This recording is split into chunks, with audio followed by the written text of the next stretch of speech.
پاکستان کا مطلب کیا؟ لا الہ الا اللہ۔ یہ تھا وہ انتہائی مقدس نعرہ جو ہجرت پاکستان سے قبل لگایا گیا اور انتہائی مقبولیت اختیار کر گیا۔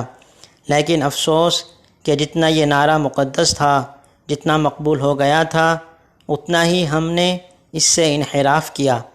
پاکستان کی دھرتی پر قدم رکھتے ہی ہم نے اس نعرے کی عقیدے کے اعتبار سے بھی دھجیاں اڑائیں اور منہج کے اعتبار سے بھی۔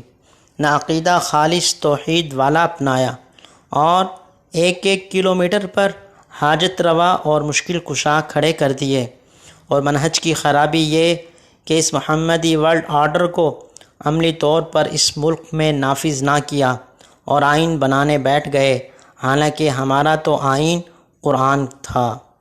اللہ تعالی ہمیں محمدی ورلڈ آرڈر کو ملک میں نافذ کرنے کی اور آئین قرآن کو عملی طور پر نافذ کرنے کی توفیق عطا فرمائے، اور پاکستان کو روشن کرنے والے اور پاکستان کے لیے قربانی دینے والے مرد، عورتیں، بوڑھے، بچے، تمام مسلمانوں کی اللہ تعالیٰ قربانی کو قبول فرما کر ان کو جنت الفردوس میں اعلیٰ مقام عطا فرمائے۔ پاکستان زندہ باد۔